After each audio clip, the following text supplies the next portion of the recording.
name is Kojo, and I'm sure you're wondering why the hell Theo is not hosting this today. Theo's busy, so I've taken over. I've hosted before on a podcast that some of you may know. No name, I'm not going to say anything just yet, but lo and behold, this is the style of play, and I am joined by my guest. Look at this. Not even a guest. This is our family, by the way. So we've now set up a team, and this is part of the team. So I don't even do guests anymore. Free midfield was a guest. Now it's actually a squad. You know what I'm saying? Basil, how you doing, bro? Perfect, man. I'm doing good. I feel like a new signing, Pedro Neto, in this. Glad to join you. You know, before we do talk about the two clubs in particular, what are your thoughts on that move that Chelsea have done for Pedro Neto, considering they've got Sterling and Modric as well on that side? You forget that it's bad on all sides, to be honest. I don't understand what Pedro Neto is thinking, considering the amounts of players they have. I mean, even if you think about it, they've got Modric, Sterling, Madueke, and I'm just talking about wingers in general that can play both sides. Modric, Sterling, Madueke, and Cuckoo will probably play up there. They've also signed the Brazilian, I think, Esteban William, or Messinho as he calls himself. They've signed him. Who else is there? I feel like I'm also missing out players. But there's just so many players, because ultimately when you look at it, you say the right-hand side was probably Paul Palmer probably starts there for majority of the games, which is probably Neto's favoured position. But there's just so many players vying for like the other wing position. And so it's a fight in your hands. And the issue you have is a very talented player. I think if everything was normal and Chelsea weren't doing what they were doing, I'll say it's an absolutely fantastic signing.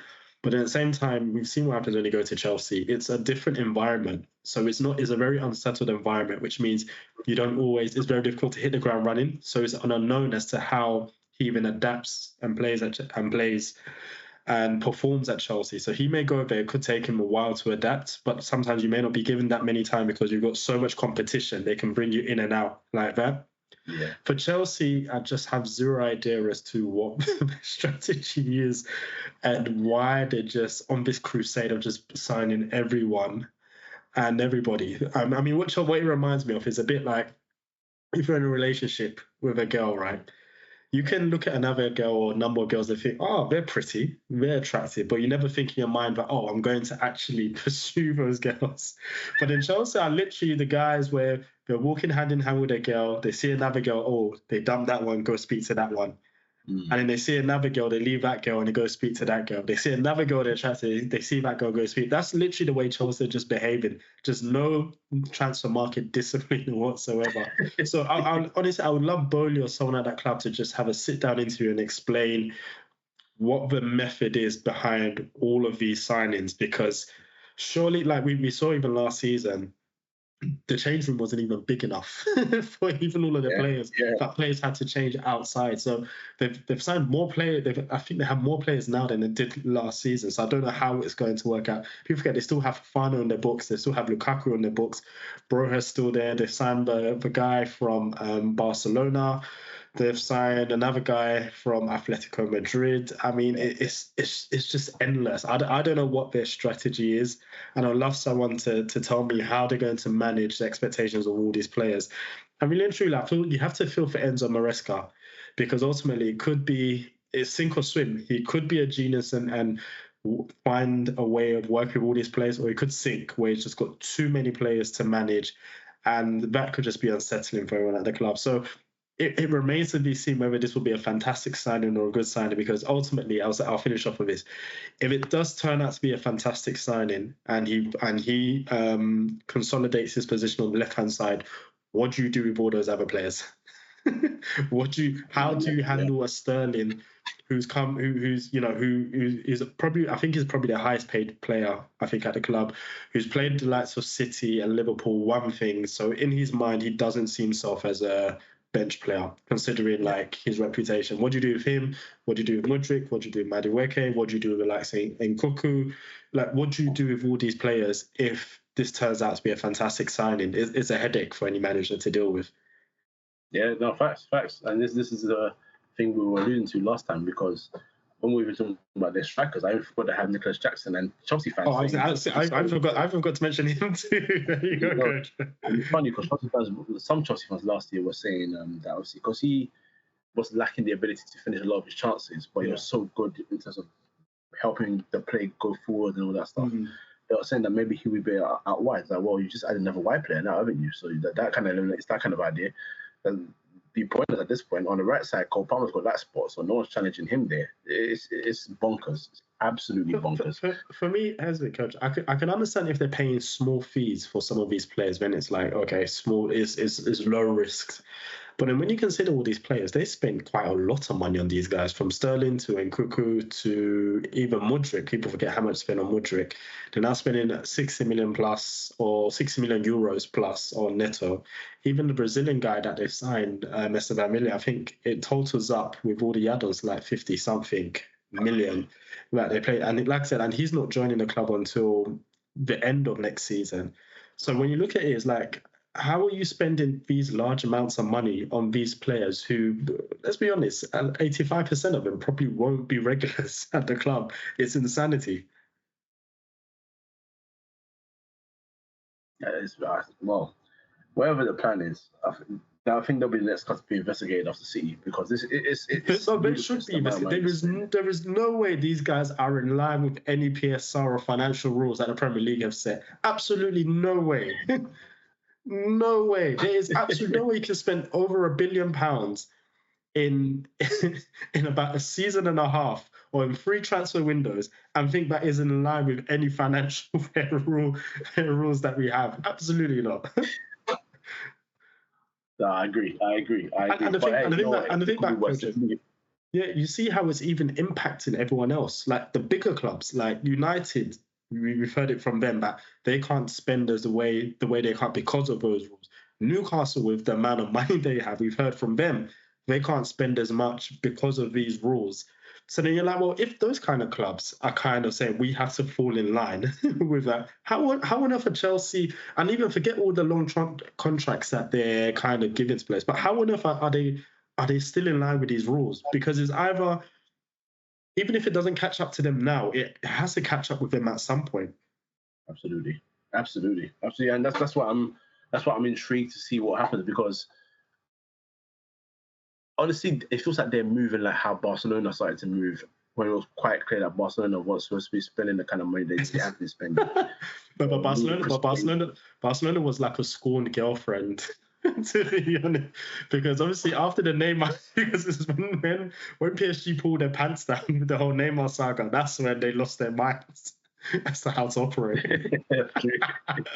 But you're all right, Coach. It is kind of similar to what Barcelona were doing in terms of just the egregious spending without no thought. And even forget even just the spending, even the wages they were giving to some of those players was ridiculous. Insane. Absolutely insane. But hey, we'll I would like to do another Chelsea show so that Theo can answer these questions. But we will move on from them, and we'll talk about the 2 clubs that we have in mind today. So Fulham and Ipswich are the 2 clubs we have in mind today. We're going to do a joint one for them. We do obviously like to give clubs their own sort of platform, but season's close, days are getting closer, and I think it's fair to put these 2 in a group and let's get them going. So we'll talk about Fulham first, who, interestingly, so they finished 13th in the league last year, finished with 47 points, which is a slightly worse season than their season back in the Premier League the year prior, when they finished 10th and on 52 points. So a slight regression. But they've been active in the transfer window. They have lost Paulinho, who was supposed to go in the previous summer. He's now got to Bayern Munich for 51 million euros, which in pounds probably about 43 million pounds. Yeah. Lost Tosin, Adar Rabier. Oh, how do you say the guy's name? Adar Rabier, I think it's pronounced, yeah. Yeah. Well, but you're Nigerian, not me, so you have to say his name properly. But Tosin's gone as well. They lost Bobby Reed. Reed, that's how you say his name. Yeah, he's gone to Leicester on a free transfer. Yeah, I didn't even know that. Wow, okay. Yeah, he left quite early. Left on a free transfer. It wasn't a baffling one, but it was one that we didn't quite expect. It's definitely strange moving from Fulham to Leicester. But I assume maybe Leicester offered him more money. I can only assume, to be honest. But yeah, maybe, or maybe he wanted a new challenge. I don't know. Yeah, I don't know maybe. what the thoughts Yeah, are. that could be one. Yeah. Maybe. Who knows? Who knows football these days? They look a lot of things from the time when Robbie Keane told everyone that it was his dream to play for Liverpool since he was a small boy, and then went back to Spurs the following year and said that it was his dream for Spurs since he was a small boy. Yeah, man. I don't believe it. Tim Ring, who they've had for quite a while, he's also gone. He's gone back to America, so he's moved off. I didn't know they had Terence Congolo on their books. Had no clue. Okay. But he's gone on a free transfer, so no problem there. But on their bring-ins, they've got Ryan Sessegnon, who you forget is only 24, considering he first entered Yeah. He's been around quite a while. They work out a lot of injuries, a lot of inconsistent form. Not only himself, Spurs as well. So kind of coincides. But he's back on free transfer. They've got Mbabu back from his loan in Germany. Carlos Vinicius is back from his loan as well. They've signed Jorge Goenka from Villarreal. And of course, the one I want to ask you about his time at Arsenal and what you think he will bring to Fulham, why you think maybe it's a good or bad signing for them, is Emil Smith Rowe, who they have signed for, I think, about 26 million pounds from Arsenal. We'll start there. Emil Smith Rowe, before we discuss them as a squad and maybe ambitions for the season. Emil Smith Rowe, is that a good move for him? Is that a move that he needed, or is it something where you think we Fulham have had their pants put down by you guys? No, I mean it's a good move for him. He needed a fresh challenge, personally, because it just wasn't working out at Arsenal. I don't think it's really ever worked out at Arsenal, and he had his injury. I mean, he had a bright spark for a period on Arteta, and then obviously the injuries came in, and so the fitness was a big issue. So he struggled with a lot of injuries and never really got it together, never got the rhythm together to really get himself back into the team. And then obviously I think definitely there must have been a falling out between him and Arteta, because when he was fit, Arteta just kind of blank refused to use him. So I think there must be an underlying problem there. So he definitely needed a fresh start. As in regards to the fee, time will tell, because I think there's something there. Emil Smith Rowe has something. I don't think he probably is as good as what Arsenal fans think he is personally, but I think he has something. So it can either be a bad signing if he doesn't consistently perform, or maybe the injuries start to be a consistent part of his game, or it could be a good signing because I think Emil Smith Rowe in a good team or in the right team can thrive, because he's got good touches in the final third. He actually got very good link up play, so he can link up with others and does have a level of intelligence and can finish when he wants to. Not saying it's a consistent fit, but can finish when he puts his mind to it. So what he does is that he has the attributes and he has the talent to be to thrive at Fulham. And I think Fulham play a brand of football under Marco Silva, which will suit him in terms of very front foot, very possession based, and very looking to be direct in attack. And I think that will suit Smith Rowe. I mean, if you look at Iwobi, Iwobi has looked good in Fulham, but once again, Iwobi's weaknesses have not improved in terms of his finishing and end product in the final third, which has always been there since his Arsenal days. And obviously, when you look at Iwobi, he's an enigma, because you look at him, you think, oh, he looks good for Fulham. Has good feet, can dribble, can carry the ball, but it's just the end product that lets him down. And also, you can see he's one of those ones that looks good in the Fulham team, but sometimes feel, maybe they do need better to kind of push on. Emil Smith Rowe, I think, is in the same mold in terms of he has similar attributes and can, in that Fulham team, thrive in the same way that Iwobi can. Iwobi has sometimes looked good because the system and the team allows him to do so. It's whether Smith Rowe has that final end product. If he can get right in terms of the final pass, in terms of the final finishing, then I think it could be a steal of a deal for Fulham, considering how much players go for this season. If it works out very well for them, then 24 million is chicken change to Fulham, compared to some of the price that others are paying. But I think that it just remains to be seen. So it's one of those ones, watch carefully for the first 6 months to see how well he does and how he adapts. And I think then we can start to come to some kind of conclusions. But I think he'll suit Fulham. I think it's the right signing for Fulham in terms of what they need. And yeah, we'll see what happens there. I think Arsenal definitely need to sit. I don't think it's going to work out Arsenal for both the club and both the player. So I'm happy he's got his move, and I'm happy that he can kind of press on with his career now. Okay, where do you think Fulham would have him best utilised? I'm trying to think of I can't remember what formation not ideally, but just sort of pushed forward with most of this is maybe a 4-2-3-1. Looking at their forward options, obviously, so Iwobi's definitely a winger. Williams winger. They've got Harry Wilson, Traore. I would have him behind the striker in a 4-3. So if you're gonna do like let's say a 4-2-3-1, for instance, you have your two wide players. I would have Emil Smith Rowe kind of behind the striker. So if you're playing a 3, maybe behind the striker with a lone striker with your two wide men and the guy in between them, I'll have him like in the middle, because it's one of those ones that can play there but can also drift and shift out wide. So if you get a good fluidity between your team where you have good rotational players, so maybe a wide player comes in and the player in the middle kind of drifts out to that position that's been vacated by the wide player, you could do that. Sometimes I also use him on the left. I don't think he's that suited to playing out wide, just because I don't think he has the ability. I think he can drive with the ball, but there's a difference between driving with the ball and the ability to beat players with trickery and skill, which I don't think he has. He has good close ball control, but that's ball control to manipulate and move people around, but not close ball control to kind of beat a player, in terms of how maybe like a Doku or who's a good winger, or Pedro Neto, where they're very direct and have the dribbling ability to actually just run past a player. So I don't think we'll be suited out wide unless you're going to have him starting out on the left and kind of drifting in and around in the central areas. So him starting there, moving around, if you're going to do that. Or else I'll have him just behind the striker. I think you'll probably get more out of him if he's playing just behind the striker. Okay, so behind the striker, so that'd be Andres Pereira's position, I guess. Because he's been sort of their chief creator, but I guess that's what you put the squad for, isn't it? You want exactly that competition. Yeah. So that's not a bad move for him. In that case, we're looking at Fulham's team. There's obviously centre back. They've got one of your old boys in Boleno in goal.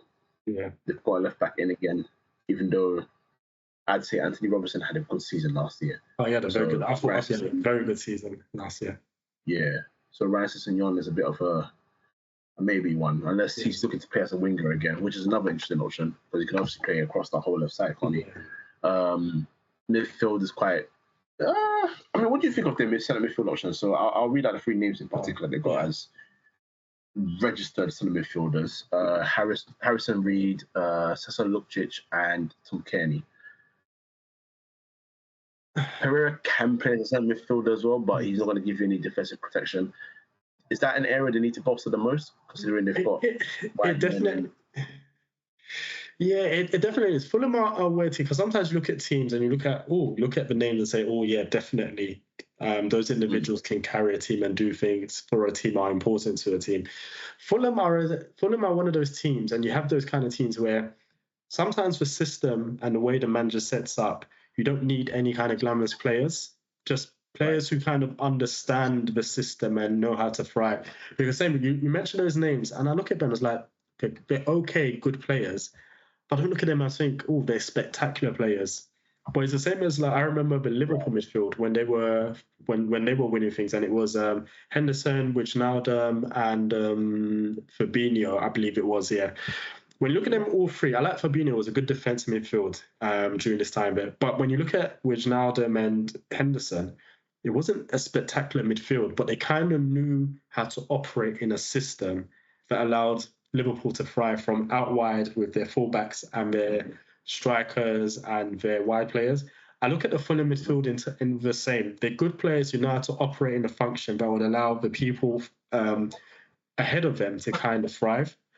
So it'll be interesting. It'll be interesting to see how Fulham do next season, because Fulham are one of those teams where I thought they did very well last season in terms of their style of play, and in terms of they caused a lot of teams problems, even a lot of the big teams, because of how they played and because of how technically good they were, some of those players on the pitch, in terms of just being able to keep the ball, pass the ball, and comfortable when being pressed.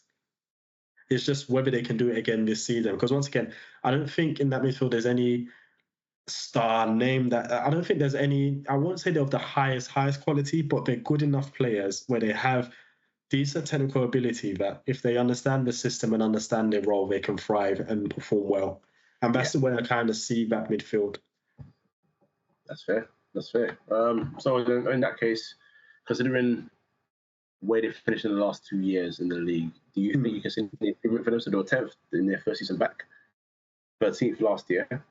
Is it impossible for them to be finishing maybe above? Considering, look, on paper, it's always going to be on paper. Right now, on paper, a lot of teams above them are improving their squads. Top 10 teams are improving their squads. West Ham didn't finish top 10, but they improved their squad massively already this year. Yeah. What would be a realistic expectation for Fulham? I would say, I'll say this. One thing I'll say this is with managers, I always say sometimes I feel managers lack ambition and I'm always comfortable. And I've always said that's the reason why you don't see as much top quality managers. Now, I'm not saying this about Marcus Silva, but I'm just saying as a manager, you should always look to improve and have stretch goals and push yourself a bit. Now, I look at that Fulham team, I guess one thing that's a bit of a concern is their squad depth. It doesn't look like they have the squad depth. But I look at that team and say, based on how they performed over the last 2 seasons, they could push themselves to go for one of the European spots, even if it's a Europa Conference League spot. Because if I was me, I think Fulham should aim for at least a top 10 finish because I think they have the team, they have the manager, they have the style of play that could allow them to finish. And we've seen last season sometimes the form that they went on, some of the performances and the run of wins that they went on sometimes shows they have the ability to get there. So I think ultimately, a top 10 finish should be a realistic goal. But I think generally they can be ambitious and kind of push themselves to go for maybe challenge for a Europa League place, but at least at minimum see can we go for at least a Europa Conference place. Look at last season, no one had Villa once again finishing in a top 4 place. And look at what they did. And that's what happens when you have good management who spurs belief within the players and sets up correctly as the season goes on, match to match. And I think I see that similar kind of trait in Fulham because from what I've seen last season, that they can push themselves for one either Europa League or a Europa Conference. Now, it's difficult considering the amount of teams, good teams that we have in the league, but why not? Yeah, no, why not? Why not? Why not? And I would say this, coach. And I would also say this, coach, too. I know they finished, 13th last season. But I would say this, it's difficult because from 13th to like maybe 7th or 8th, the points gap wasn't that large. So in a way, someone may look at 13th and say, oh, that's a horrible place to finish. But when you look at the context of it, it wasn't a bad place to finish when you consider the points difference between, let's say, 13th to like maybe, I think, 8th or 9th, those positions. It wasn't a huge gap where sometimes you look at from 11th downwards, there's a huge gap from like 11th to like 7th or 8th in the league. It was a tight league last season. Yeah, no, you're right. You're right. That's why I asked the question, because even though teams are improving, maybe if you're Marcus Silva and you know the system you have, the players that you have, maybe you just feel like 1 or 2 additions is enough. Yeah. Whereas with someone like West Ham, where we've said they needed a striker, they needed another creator, they needed another centre midfielder, they needed another centre back, which they're going for. They needed wingers. But do you know what it is? And I'll say this, I know we're not talking about West Ham, but other clubs can learn from this. Obviously, I think one of their owners died, and they brought in a new technical director, I believe, after that. Yeah. But then obviously, I've always said this, the thing that was holding West Ham back was their management choices, because they've always had the players, but never had the right manager to utilise them. That's the reason why the likes of Ben Rama's gone. That's the reason why the likes of Lanzini for the last few years ineffective. That's the reason why Fornals left and didn't work out, because ultimately, look at, they had Moyes, they've had Sam Allardyce there, who are, I'm sorry to say, anti-football. So you don't get the best. Now, look, they brought in someone who should be more Lopetegui, who in people's minds should be a lot more progressive, should be a lot more on the front foot with the ball. And now they can actually bring in these type of players who can actually advance West Ham and can actually shepherd in a new era of West Ham where they can be a bit more on the front foot, where they can be a bit more ambitious. Because when you've had Moyes in the past for signings, you have to question, when you're making a sign, you're thinking, is he also going to suit the manager? Now, for me, Kudus is another one where he's he's a bit of an enigma in terms of it worked out. To be honest, for me, he performed a lot better than I was expecting, considering the Moyes system. To be honest. Yeah, exactly. Well, but sometimes if you have the right manager, you can make the right signings. And Marcus Silva's another one. You have him as a manager, you can make certain signings which can actually push on Fulham, because they have a good style of play. They have a way which, if they get it right, can allow you to win a lot of games. So that's the reason why it's an unknown with Fulham. They could do well, they may not do well, but yeah, no, we'll see how they do. Quickly before we move on from them, your star player and your one to watch. But that's a good one. I think the star player once again would be I've forgotten his name. What was the striker that was it Muno? I've forgotten his name. Muniz? Muniz. Yeah, Muniz. I can see him having another good season this season. I think he'll be an important player for them this season, personally, because I like him. He moves a lot. He's got good movement, variety of finishes, and I think I can see what Fulham are doing. If you build a good team behind him and have players actually creating for him, I think he'll score a lot of goals. So I would say I can see him being their star player once again this season. The one to watch for Fulham. That's a different one. I guess I know it's a cop-out answer, but it has to be Emil Smith-Rowe. Just because, and the reason why I say it's because with everyone else, I've seen what I've needed to see from everyone else. I've seen what I needed to see from Adama Traore, and he doesn't even start games regularly. I've seen what I need to see from Iwobi, but I just know the end product is not going to be there consistently. Carney's another one in and out of the squad. Wilson is another one in and out of the squad. So it's hard for me to say they are ones to watch when they don't play as much football or regular football under Marco Silva. So I'll say it's probably Smith Rowe is the one to watch, because he's something different than what we've seen over the last 2 seasons. Yeah, no, I was gonna say I agree with that one to watch, and for me in particular, it's not to say that there's a lot of pressure on him, but he was, I won't say overly highly rated, but he was rated enough by the Arsenal fan base that there was a bit of a, I won't say upset, but just a bit of uneasiness about him going. Not that he, Arsenal fans are the weirdest fans I will ever meet in my life, because they have this unhealthy obsession with academy players. Now, I don't. I just say it's like, you come through, you're either good or you're not good. It's as simple as that. Or you're either good, very good, or just not good. Arsenal fans seem to think that everyone coming through the academy is this special talent. It's a ridiculous mindset that Arsenal fans seem to have. So when it's time for players to move on, they're very clouded by their players. Like, it's the same with Reece Nelson. If you ask a lot of Arsenal fans think Reece Nelson is the second coming. He's the next best thing since last. I think Reece Nelson is an awful footballer, by the way. I think I'm surprised he's still at Arsenal. I think he's terrible. But then if you ask Arsenal fans, a lot of them wanted him to sign a new deal when his contract was running out. A lot of them will probably be sad to see, will probably show the same amount of sadness that they show for Smith Rowe if Reece Nelson was to leave. Right. And it's very strange how Arsenal fans view some of these academies. Sometimes some of these players need to go even for their own sake, for their own sake, to push on in their career. Same in Nketiah, where we're seeing like he's potentially going to Marseille. Some Arsenal fans say, "Oh, we should keep him because he's a good option. He's done this, he's done well." But no, even for Nketiah's sake, he's barely played any regular football at Arsenal in his whole career. He needs to move on. So like I say, if we're going back to Smith Rowe, definitely needed. I don't know why Arsenal fans are sad that he was going. Like, he wasn't like a regular like that for us to really care or be concerned about him moving on and in his career and going to another club. So we'll see.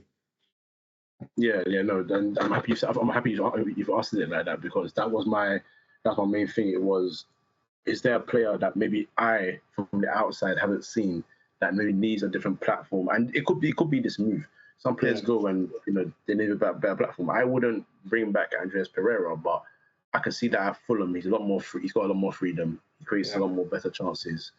he's enjoyed his time there. It makes sense. I'll give you another example relating to that, Kojo. I mean, you make a good point there. Like, so same. It's like people see Pereira thinking, "Oh, we'll do good for man." No, some players are suited at lower levels because when you're playing at big clubs, there's a pressure you have to perform every week, and if you're not up to that standard, then it gets to you. So some players are good at a lower standard than they are at performing at the biggest of clubs. The biggest example, Elanga. I remember when he left, people said, "Oh, like Manchester United were wrong to sell him. He'll like look at what he's doing now." But it's like, no, we never saw those performances at Manchester United. He was never going to give you those performances at Manchester United. Sometimes you go into a different environment where it's like there's a lot less pressure. It's at your level to perform, and you show that. And Elanga's another one. He was never going to make at United, and truth be told, was never good enough for United. But he goes to Forest, that's his level. But even at Forest, you kind of see the inconsistencies from a game-to-game basis. But then people, and I always say this, people only highlight the good matches. But now, hold on, what about the other matches? Because at United, when you're playing for United or a big club, it has to be every week, unfortunately. Or at least 75 to 80% of your time, you have to be performing. Otherwise, you get found out and eyes are on you. You can go to Forest and have 4 or 5 bad games and have 2-3 good games. It's fine. Just the expectations and the standards are a lot lower, but it's more acceptable there. Yeah, and I think that's a general point for a lot of football fans to realise is that some players, and it's not only the pressure. The pressure is correct, but it's not only the pressure that I'm thinking about as well. It's also the brand of football. Yeah. Every team, as we've discussed, a lot of teams play similar brands of football. But when you play for a team that's supposed to have a certain level of expectation, when you go, if United will go to Ipswich, or in fact, let's talk about Liverpool going to Ipswich, first game of the season, it's very, very likely that Ipswich will be a lot more withdrawn than they usually are. Exactly. I don't think you're going to see the free-flowing Ipswich you saw in the Championship, and that'll be smart because you don't want to be open against Liverpool. Whereas if they're going toe-to-toe with Southampton, it might be a bit more open because they've played the league before. This is a team that they think they can beat. And players like Elanga at United, where he wasn't getting the space to run into, his best game for United was against Atletico Madrid. Why? Because Atletico were at home and they were going forward, so he has space to run into. And his game is his pace. And when he's got space and a lot of time to run into space and think about what he wants to do with the ball, that's when he's at his best. But when he's playing a team that's got a lower block and he can't use his speed, his biggest sort of skill set to upset the defense a little bit, put pressure on them, you find a different player. You're trying to think, have you got the skills to break down that defense? Maybe it's not for you, and that's okay. That's okay. I'm even just I even go into even before I go to star player decision making too. There's a few times I watched him, and he's in a position pass and he's shooting, and I saw that so many times, and I thought frustrated, and I thought to myself, you can get away with that better. Imagine at United, you do that, all eyes on you and there's times they lost games because of those decisions. The other team go on later on and score a goal, and I thought to myself, and I was watching, I thought, you do that at United, all eyes on you. The players are not happy with you. The media, the pundits will pick up on it and highlight it that, playing for such clubs, you need to make the right decisions. There, should he have passed it? Yes, he's gone for a shot. There, should he have laid it? He's still going for a dribble. And these are the things, but you can do that at those clubs. But, yeah. Right. Star player for me, you said Muniz. I'm going to say, for me personally, I'm going to go for Issa Diop. And the reason why I've put him, the reason why I've put him there is because I think now is really the time for him to step up. I'm not going to say he hasn't stepped up for Fulham. I think he's been good for Fulham. Yeah. But Tim Ream was the staple. He was the man for them, the leader in that defense. And now that you've come out, they've brought a new centre back in. He is good. He's got to roll it out, but he's 26-year-old. He's got experience, but you've been there long enough that maybe you're the one that's to set the pace within that defensive backline and make sure everything is good. So I'm going to give him a bit of pressure this year, but we can move on from Fulham now.